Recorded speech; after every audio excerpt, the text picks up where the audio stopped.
about anything. We tell they do it for money. Of course they do it for money, but if you look, Lucas really made licensing what it is. And if you want to make a stuffed animal that looks like a mouse, those aren't mice, but bears. Well, then you're going to pay Care Bears if you're going to sell it or something like that. You make a stuffed animal that looks like a mouse, you won't sell it unless you pay Walt, who now owns Lucas. Lucas really made licensing what it is, and that is that he, I'm just off script here, but it's okay.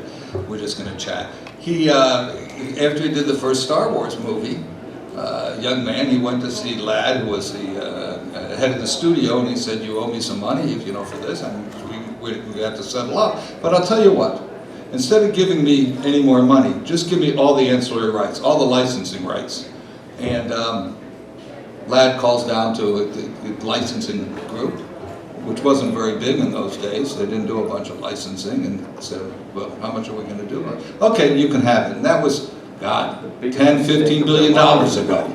But if you think about products that are going to sell, and it's why do we do licensed titles? We do licensed titles because that's what the world does today. That's what markets today. It's called marketing. If certainly it gives the design group ideas of which four corners within which to design. We made Jurassic Park because Crichton knew that dinosaurs were cool. Joe Kamenko, who was my associate at the time, had done a game for Game Plan that if they had made, probably they would have been around still, called Loch Ness Monster. And I said, the only thing wrong with the game, Joe, is Loch Ness Monsters aren't cool, dinosaurs are cool, and Crichton knew that. But if you think about, if I have a Zombies from Hell game, and I call our French customer and say, "We've got Zombies from Hell." Now remember, this is first and foremost a commercial game business. It's game operating. You guys are important as collectors and what have you, but game operating we'll come to why it's so important, but that's the backbone of our business, and still more than half of our business. So I call my French customer and I say, "I've got Zombies from Hell." And they say, "Great, send me 2 and I'll test them for 8 weeks, regardless that you're ready to start your production." If I call them and I say, "I have The Walking Dead," they say, "Here's $300,000, send me games." So it makes, and it's not just pinball. You look at the world, go to Toys R Us and tell me how many toys are in there that aren't licensed or aren't part of a series of stuff. Go to, oh, this is great, go to a Lego store and look at all the licensed stuff in Lego. Now Lego, is in and of itself is great. Why should they need to license? Because it sells more, because it works. Now, if you do the license title right, you attract the first quarter if you pick the right license title,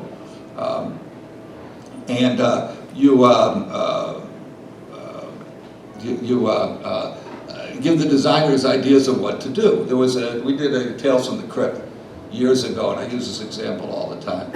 And Tales from the Crypt had a scene in the dot matrix where somebody was cut in half with a chainsaw. Very, very creative. I thought that was very creative. But it wasn't our creation. I saw the episode when Joe Pesci was cut in half with a chainsaw. So our designers watch all the shows. They watch 120 episodes of Batman recently. It gives them ideas, it gives them four corners. It puts them in touch with people who aren't just into pinball, because, if we just are pinball people, it's just us in this room, okay? Or this room and the room next door. But we need to broaden the base, have new people well, for you and your hobby, for us and our customer base. And so we need to attract all. We need to pick titles. This is interesting. The titles that, the artwork, the whole look of the country, we all know in the last week or so that the look of the country is significantly different than some of us thought. But in any event,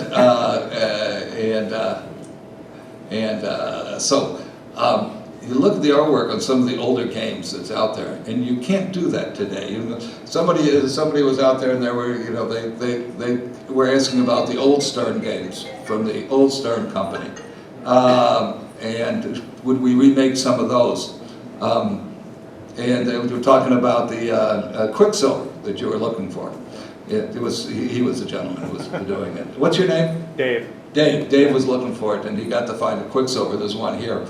Well, and John, Jim, Pat, you need to go look at this, because that artwork we couldn't do today. It was, it was. Heck, we did a game at the Old Stern called, not for the band, called Art Maiden, and it had artwork that was phenomenal. But it's not going to go, because right now so many of our games, well, a couple things. Go in the home, so they got to be family friendly. The Ghostbusters will go in any kind of location. You know, that's one of the beauties of it. It's a great title because it'll go anywhere. So we need to be family friendly. The first time Playboy was made by Bally, it was very successful. We made the second Playboy, and the only thing that I was not happy about with that game is we belonged to Data East at the time, and so we had a party for our distributors at the Playboy Mansion.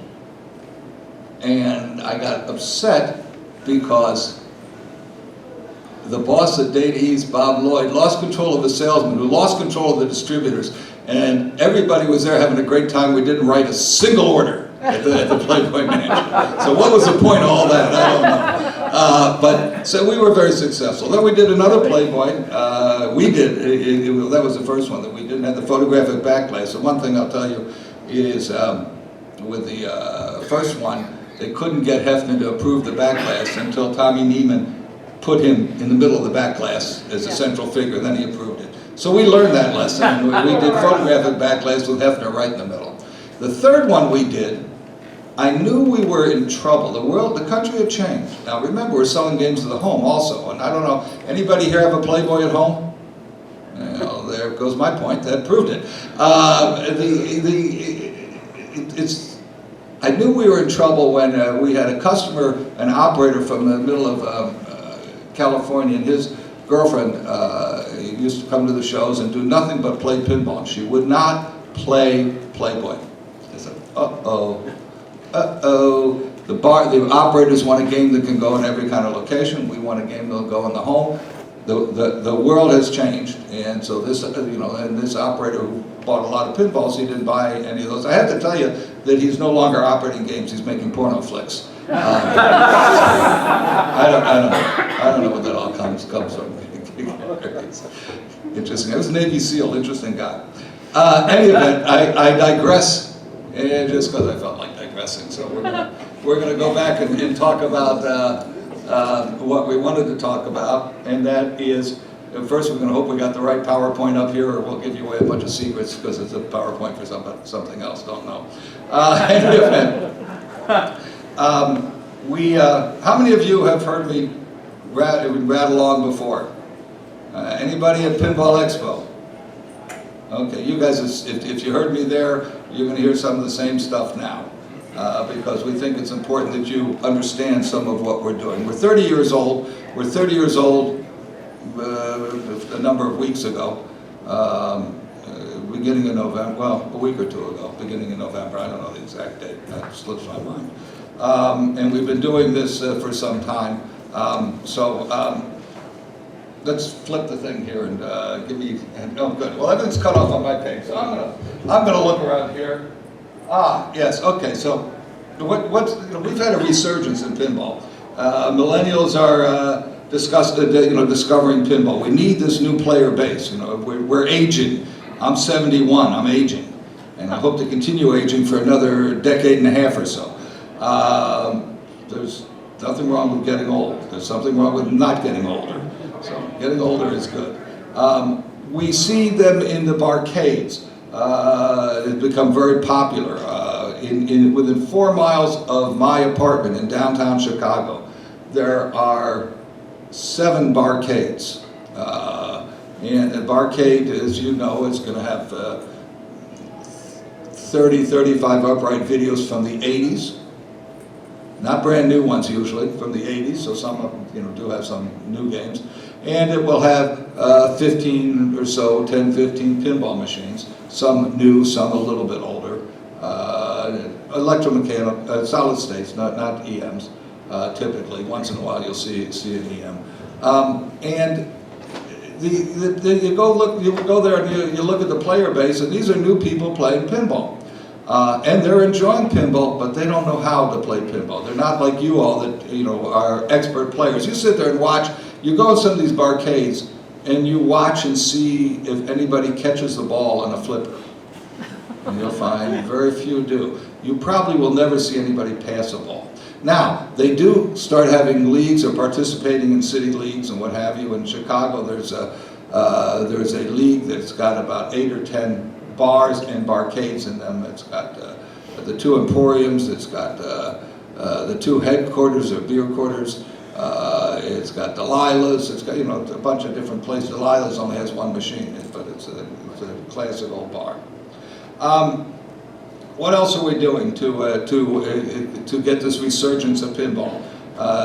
Why is this happening? Well, you know, we've got the barcades, we've got the millennials playing in the barcades, or playing in general, discovering pinball. Another reason they're discovering pinball is that our games are on a digital format. Basically, well, many different, you know, Xbox and so, you know, all kind of different platforms. But particularly, I'm going to talk about smartphones. And this is where young people are playing their games and discovering us. And in fact, when we did Ripley's, believe it or not, on the with Farsight on the Pinball Arcade, the value of the terrestrial game, we call them the terrestrial games, it went up. So we're introducing more people to pinball by going to where they are. Okay, they're in the bars. The young people are. We need to get the young people into pinball so that, well, if I look in this room, okay, we got anybody under 30 in here? I see 1 person over there and 1 in the back. Well, guys and girls, ladies and gentlemen, and we have basically an aging white male sport, and it is a sport. You know, IFPA and we got Papa and IFPA. The Papa tournament circuit is in the Outer Banks next weekend. Here you've got the IFPA sanctioned, I'm sure, tournament. You know, so it's a sport. You know, they're ranking 40,000 players in 30 countries. It's definitely a sport, but we need to expose more and more people to it. And we need to expose young people. We need it to grow. I'm here riding around on my Harley, and it's the same thing. Harley is doing everything it can to get young people into its customer base, into its core, or at least into the outskirts of its customer base. It's coming out with smaller bikes. It's coming out with blacked out bikes. It's doing all kinds of, you know, activities and so forth. I belong to a Hog is Harley Owners Group. There are, I think I pay $45 a year to belong to Harley's owner group. I get a couple magazines and a bunch of emails, and there's only 1,200,000 of us. So if you multiply that out, there's, you know, so they're getting something like $50 million from us doing it. It's very profitable for them. But in any event, my local Hog chapter, I will say 2 things about. One is, most of the rides are to wakes and funerals, because it's old. And the other is, they've been thrown out by the dealer because they didn't participate in the dealer. They only went and drank beer. So, not all bad, not all bad. You know, let's go back to those barcades where they have 24 different beers and they give the alcohol ranking, you know, of each one. And I'm not much of a beer drinker. I'm a vodka drinker, so I don't drink it unless it's 8.5%, 9.5%, because it's the same amount. You know, if I get my vodka this big and I got this much alcohol, and I get my beer this big, if it's 8.5%, 9%, I got the same alcohol. Otherwise, you know, not going to be doing it. Anyhow, so digital games, and I'll mention virtual reality a little more. This is introducing the pinball to a whole new group of people. It's really important that we get new people, young people into pinball. We're doing, at our company, you know, we do a lot of marketing, a lot of social media, a lot of public relations. And all of this has also resulted, good for you, good for the operator, with the acceptance of pinball and the shortage of them, the resale value appreciating, going up. You know resale value has gone up. Well, for the operator who's operating those games, putting them in a bar on a split, and I hope 60-40 and not 50-50, that resale value is very important. It's just like when you lease a car, and at the end of the lease, and you drive the car back to the dealer, and the dealer says, "Oh, very good, you paid all the lease money on time, you just keep the car." No, he doesn't. He looks and says, "You have too much miles on it, you get charged extra, this and that." The residual value of that car is important to the economics of the lease. The same's true in pinball. We're unique in pinball in that we have a resale value. So, any event, if we get the next slide, I talked about barcades, and this is just some of the pictures from around Chicago. This one here, that one with the wood, the roof there, middle on the left, on that side. So it's on my right, your left. That place, that's one of the emporiums. It is mobbed. It not only has pinball, you see that it's got pool tables, it's got, it happens to have old Willie bowlers, puck bowlers. It's got a couple air hockeys in it, and it's got a lot of pinball machines. And I was in there last Saturday night. I was in Chicago, I didn't leave till Sunday morning, and it was mobbed in there, absolutely mobbed, 20-somethings. There's another place near the financial district that gets 30-somethings, 13,000 square feet, 2 floors. And these businesses are just major businesses, and in fact, that company, Emporium, owns 2 places. The headquarters people own 2, and they're opening a 3rd one in Nashville. So they're expanding. We see this concept. You have a little of it going on down here. I see some of the stuff, signs about it and so forth, and I'd like to go see some places while I'm here. Next picture, if we could. We do, as I said, an awful lot of social media and publicity, and we get picked up in Wired magazine, Wall Street Journal, Time magazine, but all kinds of different technical magazines or game magazines. We will introduce our next Cornerstone pinball machine, or our main title, at the Consumer Electronics Show. The press preview will be on January 3rd. And why are we at the Consumer Electronics Show? People say, they ask me this, why are you at the Consumer Electronics Show? And my answer is, well, we're a consumer product for you guys, and we got electronics inside, so we belong at the Consumer Electronics Show. But it's not the typical product you see there. The reason we're there is that we get a lot of exposure for pinball in different game magazines, electronics magazines, tech magazines, podcasts. We do podcasts from there. It's all to expose. It's a very expensive show, very expensive to go to. And what's even more expensive than the show is to pay to go to the 2 press nights before. But we're doing all this, everything pinball. We're doing this to promote pinball. And it's very important that we get pinball out there so that we increase the base, or it's going to be a shrinking base. Which you'll see, that's a theme that I have, constantly.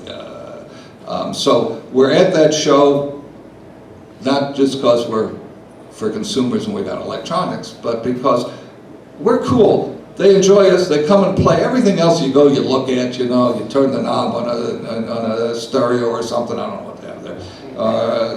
Maybe you try the VR goggles, or whatever you want to call it, there. But basically, you're looking at stuff, you're looking at phone cords and phone mounts and things like that, and different computer, notebook computers or this or that. But, this is something that people can interact with and participate with. And we get a big crowd, and they love it, and all the press wants to come. And pinball is cool. There's no question about it. We do, next one, we do a lot of events in order to, did I get the right one? Am I in the right order? Yeah. A lot of music events, so forth, to expose pinball. We go to Comic-Con every year. We exhibit there. We get a big following at Comic-Con.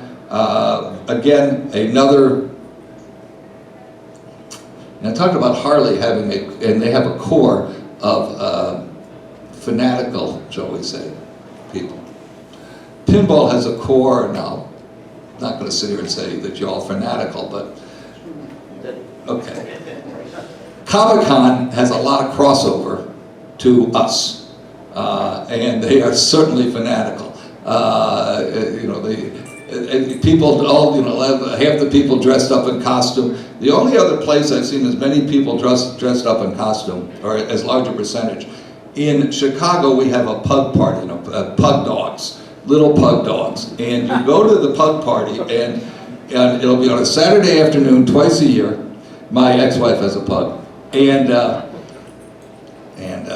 we had one before, and you go to the pug party, and only pugs and people are allowed. There will be 1,000 people, 600 pugs, some of the pugs in costume, and some of the people in matching costumes. So there is something in our world of people, you know, wanting to do something and identifying with something and so forth. Oh heck, at the Pinball Expo, where they used to have people dress up as their favorite pinball machine and things like that. One young lady just put a pinball box on, and she dressed up like the box. You know, the box that it came in. I don't know how she managed to walk around in that thing, but it was pretty cool.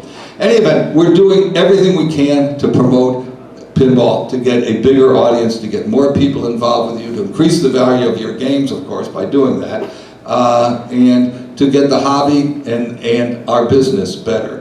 You know, you've heard me, those of you who heard me before, heard me say that for you this is a hobby and it's really fun. For us, it is a business that we are in love with, and we love what we do. People who make cars love cars, you know, and they it's just all parallel. They love cars. They want to make more cars. They want to make cars for somebody to use them, just like we want to make pinball machines for you all to play. It does us no good if we just make it for ourselves. It's, you know, not an art form, it's a business. So we need to make games, and we need to ship them and sell them so that we can make the next, have the money to design the next game and make the next one. Or else there'll be one game and never another one, or there'll be one game every 3 years. And if there's only one game every 3 years, you guys aren't going to have much of a hobby, and it's not going to be very interesting. You know, we got to have more stuff coming out, so forth. In order to build, to do this, we've increased. The next slide, please. That's our factory. We moved into a 110,000 square foot factory from 40,000 square feet. That's a little misleading in that we also had some outside warehousing, which we don't need right now. But we're in 110,000 square foot. This is our governor, Governor Rauner, singing happy birthday to me. He happened to come on the day of my birthday, coincidentally. But it was important to him because it's manufacturing in Illinois, and it's important to us because it's manufacturing in the United States. We're very proud to be patriotic American manufacturers. Yes, some of our parts may be made offshore, but almost everything is made in the Chicagoland area. And what isn't, it may be, you know, some of the electronic components obviously are not made in Chicago, but virtually everything else, power supply maybe, but everything else is made in Chicago. Very, very important, or in the U.S., but mostly Chicago. Very important that we employ people here. We're in the Chicagoland area. We have a 110,000 square foot factory. We could make a lot of games in there, and we are making a lot of games. We have a goal which we're nearing to. We want to get to 10,000 games a year, and that sounds like a lot, but I have to tell you, in 1993, there were 100,000 pinballs made a year. But there were so many other entertainments today. Remember, there was no Netflix, there was no smartphones, there was very little internet, if any at all, in 93, and it certainly wasn't, for everybody. You had blockbusters renting movies. You didn't, it was a whole different world. There's so many different entertainments today that we're competing with. But we're having a resurgence. And we're having a resurgence with the barcades, with the bars, with the FECs. Remember, we export half our games, and again, we're unique in that we we have concentrated on the export market, on developing our product, a uniquely American product, overseas. And we think it's very important, and I think it's very important because I do the overseas sales, and I like to travel, so I get to go all these places. I have to travel I need another 120,000 miles, and then I can slow up. That 120,000 miles on United would give me 1K for life, and then I can slow up. I get my level, and then I can slow up. Of course, at that time, God knows how old I'll be able to fly. So we look at our next. Well, you'll see 3 games up there. We make. We make 3. We try to make 2.5, 3 what we call cornerstone titles a year. A game like Ghostbusters. It's a pro, a premium, and a limited edition. 3 a year. Ghostbusters ran long, so we've sort of made 1.5 this year instead of 2.5 or 3. And we're still got great demand for Ghostbusters, and we're still building it. And it is a great earning game. It's a fun game, and it's a title. We learned a lot by doing that title. It's a really good title for whether it be home, FEC, older people's bar, younger people's bar, everything. And yes, maybe we should make another back glass available at some point with the female stars on it. Just as a glass, we're not redoing the whole game, because it's still basically the same, same thing. And it's a great game because it's got rules for everybody. It's got deeper rules, but also for the casual player. We give you right away. We bring the Slimer down, and it's it's a whack toy. A bash toy. You whack the Slimer and so forth. And so the game works for everybody, and it's really important. It's making money, and that's what we need is games that make money, which I'll come back to why we need that. The goal is 3 cornerstone releases a year and make them for a long time, have a long tail. I'm doing this so you understand what we're trying to do in our business, and so you can appreciate it. And I have to tell you, there's a lot of people doing a lot of work to try and do those 3 cornerstones a year. Plus, a vault edition. Bring something back out of the vault. And again, we get the vault edition, the phraseology from Disney, because they bring Cinderella or whatever it is out of the vault every 20 years. Well, it's often a game where the license has expired, and we have to go back and buy a license, which isn't cheap because it's going to be a lower volume. It's not going to be a full thing. But we're still making Spider-Man, and we'll continue with that. We do studio editions. That's where somebody brings us a design, or most of a design, hopefully the whole design, as in the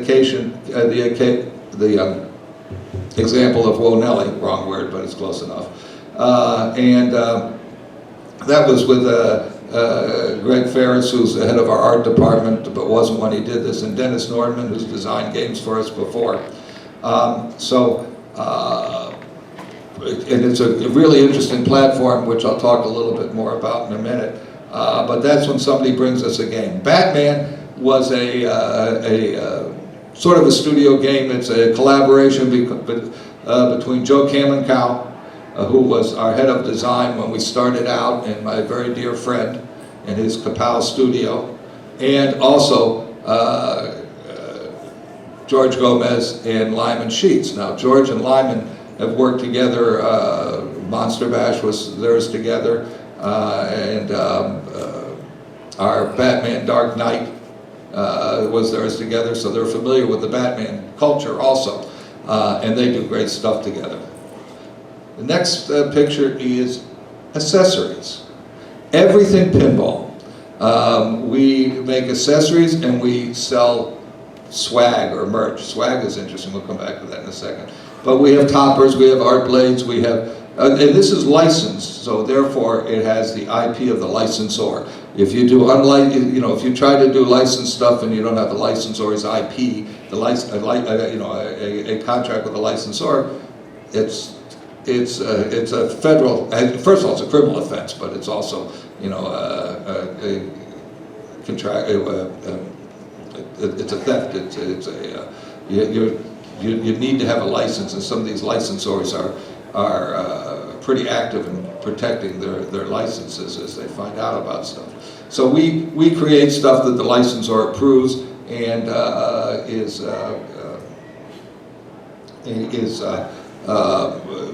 actually part of the title, goes along with it. And again, I go back to the car or the Harley example, and people trick out, there's things on my Harley that didn't come from the factory. They might have been sold by the factory, but they didn't come on the bike from the factory. I have different grips that are sold by Harley, but they're not the stock grips or things like that. Mufflers and all that kind of stuff. Same routine. People tricking out games, people tricking out motorcycles. Swag, we have t-shirts up there. Well, swag is first and foremost to me, my undergraduate degree is in accounting. First and foremost to me, it's an accounting term. You have WAGs, which are wild-ass guesses, and SWAGs, which are scientific wild-ass guesses. These are accounting terms. But my rock and roll friends, when we started doing this, and my partner Dave Peterson had a band, and Jody, who's our marketing guy, was artist relations at a guitar company. Swag to the music people means shit we all get. So we sell merch or swag, that kind of stuff. Next page is very important. Everything pinball. As I said, we're trying to introduce more and more people and young people to pinball. So we've got the Stern Pinball Arcade, which we do with Farsight, a joint venture. I'd like to say that it's the most profitable part of our business, but it isn't. It's there mostly as an introduction of pinball. It can grow to be more significant. We hope that it does, because if it grows to be more significant part of our business, it means we're introducing more people to pinball. And again, there's not enough pinball machines out there, and we need ways for people to become interested in pinball. We are on many different platforms with them, and we joint venture with them with Oculus. And you see there the Oculus goggles. You put the Samsung phone up, and you're in the pinball, you play pinball, and it is really cool. Now, when we go to the licensing show, there's a show for licensing every year. We go there, and Jody and I go there, and everybody likes us, a lot of respect and all that. They love pinball, so forth and so on. Then you put one of these things on them, and we are high tech, we are real, and we just enter another part of the world, another part to these people that will become exceptionally important. It's the same thing will be true at the CES show. Everything pinball, everything pinball. So if we're going to do everything pinball, we got a few more things to do. So this is the next picture, and you'll see our Spider-Man consumer game. It's a non-coin-op game. It does have pinball parts in it, and we're trying to get to another market, which we'll talk about in a minute. We'll talk about what our markets are. We make by the way, this game is a lot of fun. It's a full-size play field. It's a little bit smaller game, a little bit lighter weight, no coin door, not coin op. We're test marketing it. This is not our first attempt at what we call the entry-level game or the pinball. We're learning as we've done this, and we think we've cracked the formula here, but we're being very cautious with it. Everything pinball. Private label. We are making, and this is on the Wonelli platform. We are making a game for PAX Blue Ribbon. I should have brought that. Should have added, John. We need to add the picture that we have where in the liquor store there's boxes and boxes of 6-pack, 12 packs of Paps all piled up next to a pinball machine.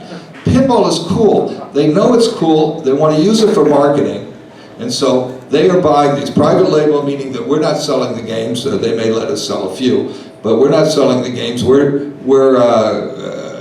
We are selling all the games to another company for its resale or use or what have you. This is the first time we've done it.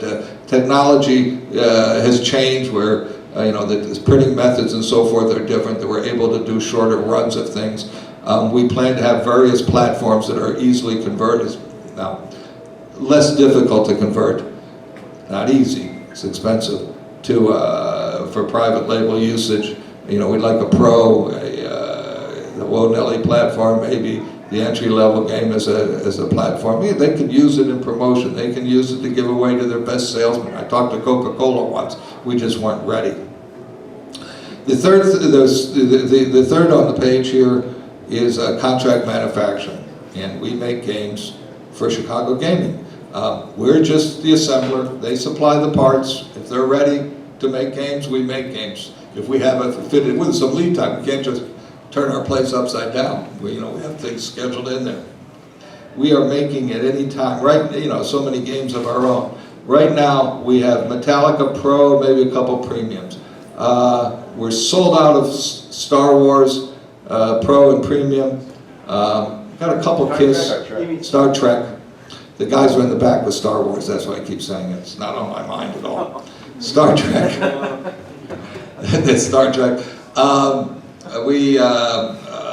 We have no Mustang, but we sold out of Star Trek. We've got a few Kiss left.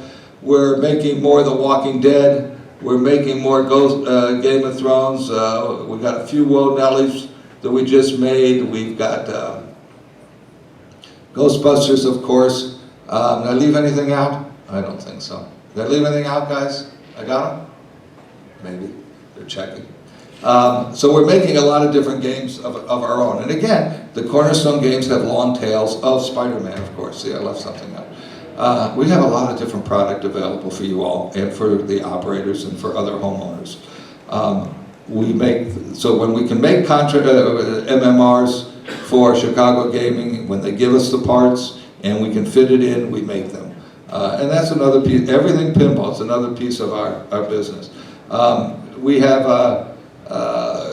our new Specht electronic system, which is very important because since 1977 or so, Bally, Williams, Old Stern all used a 6800 Motorola-based matrixed pinball system.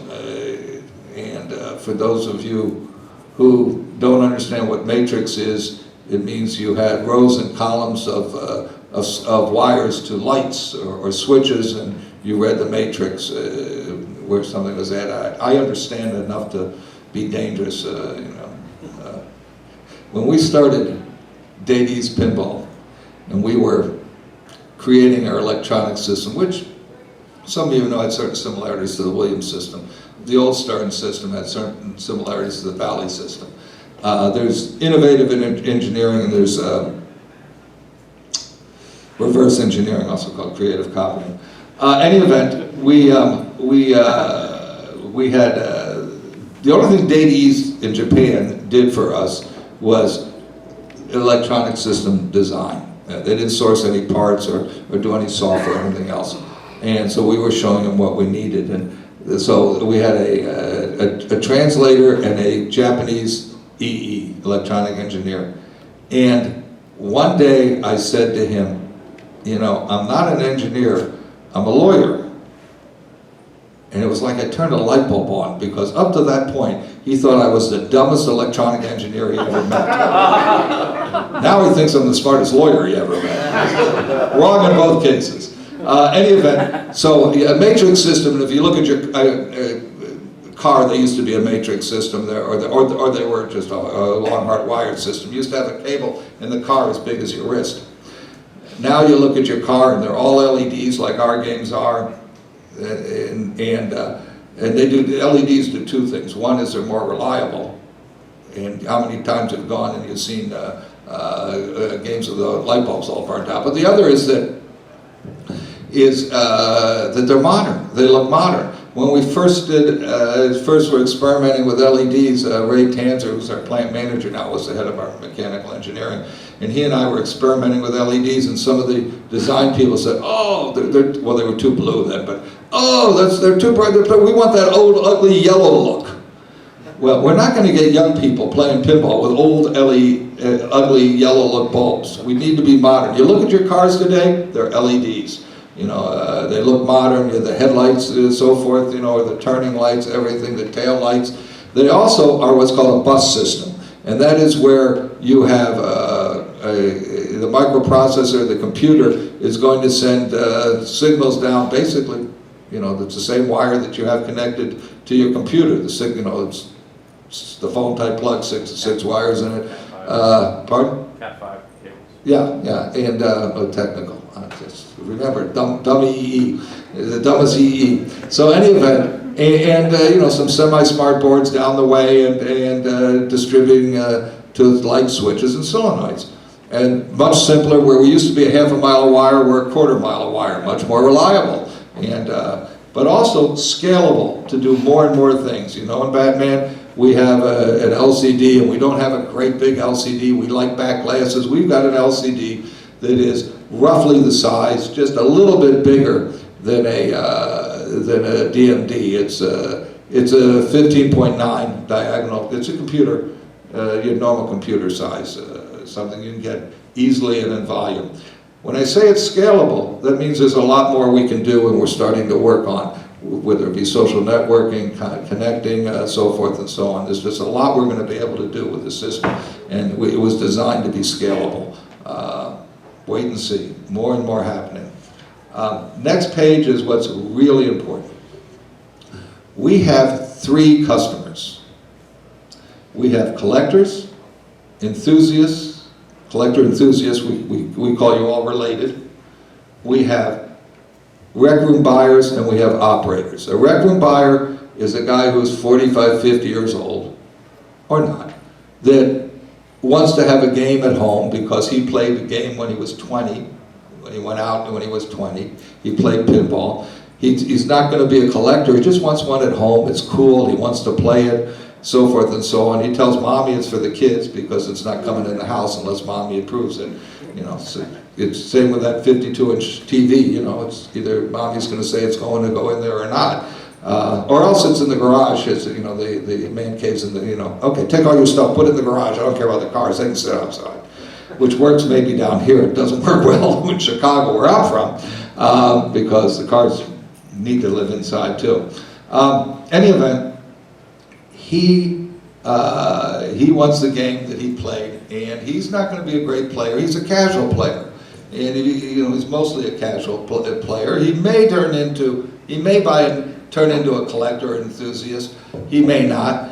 He probably won't. He may buy another game one day by trading this one in. But he is the real upside of this business. In order to have him in the future, so that you guys have a continuing hobby, we have to create rec room buyers for 20 years from now by putting games in operators' hands on location. Because otherwise, the guy who's 40, 45 years old and wants to get the game that he played when he was 20 is going to look for one of these and not for a pinball machine. We need to have games on the street, so we need games for operators. There's economics to it and there's design to it. You guys need games with deep rules, deep complicated things, things that you have to learn to get into. The casual player won't get there, doesn't get that. He needs something that he can enjoy and play now. If you go back to the 90s, when pinball had its heyday in 93 or so, the players got better, so the designers made the games harder. And the players got better, they made it harder. The players got better, these guys, they made it harder, and these guys stayed home. They became family people, couch potatoes, whatever it is, and the new group of players who are out in the bars of the arcade couldn't play these games. They weren't fun. You know, you guys could play those games for 45 minutes on a half buck, and I would play it for 45 seconds on a half buck. Wasn't fun for me. and the operator didn't make any money off of you. If the it's all economics. It's all economics. We need operators to have games. So one size doesn't fit all. We make limited edition for the collectors, premium for the enthusiasts, but you know they're very similar, and the collector and the enthusiast is similar, and sometimes the collector gets the other models. And the pro for the operators and the rec room buyers. Most games that operators use all over the world are the pro model. We are unique in that we service the operator. We are there are many people trying to do pinball. We think that's great. That shows how important pinball is. We got new people trying it. The more we have trying it, the more that it shows that pinball's important. But we're the only company that's making a pro because we think it's really important that we have the operator. We don't make the margin that we need as a percentage in the pro, but it's really important that we have this, or else we won't have pinball to the future. If we don't have pinball on the street, you know, people collect cars because their cars are around, they're on the street. You guys got any friends who collect horse and buggies? There aren't many horse and buggies around. You got to go to Central Park in New York to see a horse and buggy. And so they're not collecting those. They're going to collect things that are current, that are topical. And we got to have pinball on the street to introduce more and more people to it, and so that we can make more and more different models. Otherwise, again, one model every year or every 2 years or whatever it might be. If we were only going to make one model a year and this guy's going to make one model a year, you'll have 3 pinball machines a year total, and they'll be made, till you're bored to death with them. We need to have operators. You all, let me just, 3 different segments: rec room buyers, operators, and enthusiast collectors. I also have to say that if sold through a different channel often, the pro or the non-coin op version is to try and get us more rec room buyers involved in this business and hobby. So all of that is important to pull all of this off. Okay, so how are we going to get you all to help us? This is the next one. Okay, of course I do artwork that makes me look stupid again, but that's okay. We are creating and just formulating the plan for the Stern Army, where you all or IFPA members, whatever, can help us, help locations, help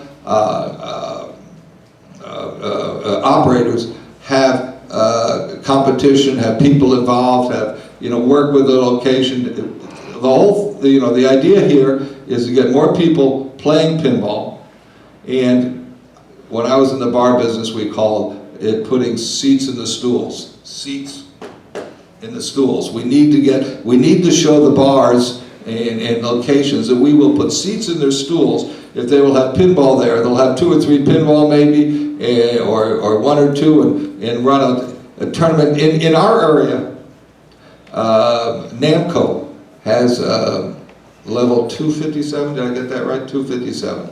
And I have to keep looking at the corner, and my guys are there, but you told me I'm right too. And they had a few pinball machines there. One of the local leagues, and I think it's real important to get the leagues out of the basements and into the locations for the growth of pinball. For the growth of pinball for 2 reasons, which I'll come back to.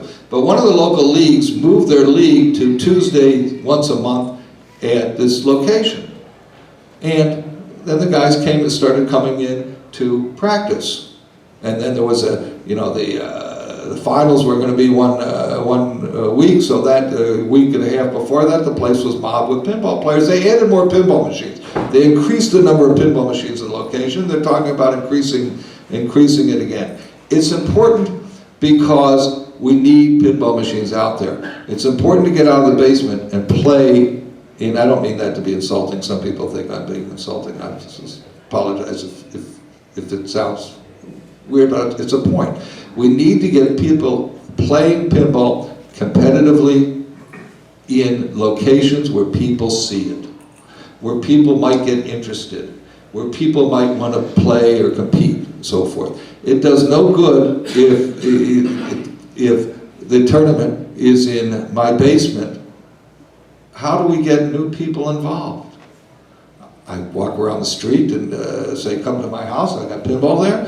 No, but if they're if it's in an interesting barcade or location, people are going to see it and some will get interested. That's what's happened with the league, with the barcades in Chicago. I'm not talking level 257, I'm talking the barcades and the 8 or 10 bars that are involved in Chicago.